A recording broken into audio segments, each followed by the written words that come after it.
همین وطن سرجم کردید. روزای بعد دیده بودیم سال 92 93 94. بوی جوی مولیان دارد وطن، بوی مهر و بوی نان دارد وطن. با فروغ پیشوا بالندگی زاستان تا آسمان دارد وطن. رودکی را بار دیگر زنده کرد، بو علی را بار دیگر زنده کرد. از زبان سروری ما فیض ریخت، شأن میهن را زینو پاینده کرد. ای خوشا از پنجکنتی باستان، از زمین شعر و از ملک سرود. 100 زرافشان بر شما اخلاصی ما، 100 زرافشان بر شما حمد و درود. هر کجای پیشوا منپانی حد، از خودمش سبز شد گل ریز شد. هر وجب خاکی وطن احیا گرفت، خاک میهن خاک نصرت خیز شد. تاجیکستان سرزمین امنیت، میهن فرهنگ و علم و ننگ و آر. سروری ما سروری صلح جهان، ملت ما با تو ماند پایدار. زنده باش ای پیشوای نیکبین، بحر امن و صلح در روی جهان. چون فری سینا مشو کم هیچگاه، مثل شعر رودکی پاینده ما با شما فخر بکنیم.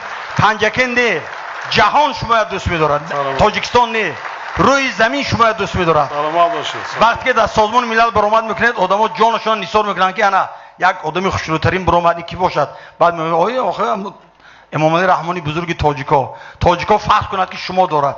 تاجیکا جانش فدا کند به شما، جان ما در شما فدا میکنیم.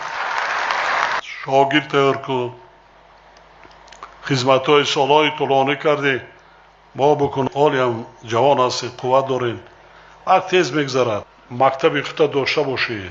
ما ملتی فرهنگی هستیم، ما ملتی تمدن آفر هستیم، تمدن ساز هستیم.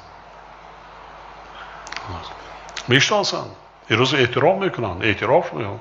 در کل دنیا 15 تا پیشنهاد تاجیکستان از منبرهای سازمان‌های با نفوذ بین‌المللی آن قبول گردید، عملی شده ایستاده است.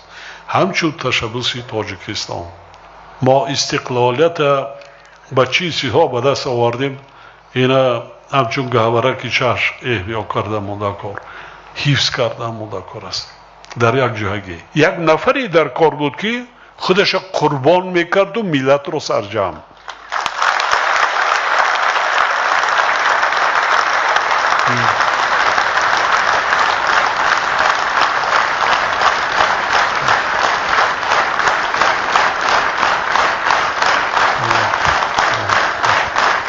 یک جهان تشکر.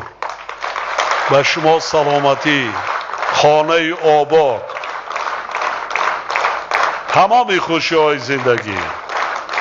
خدای تعالی هر آرزو امیدی نکه که در دل و نیت و قلبتان هست همه را نصیب گرداند.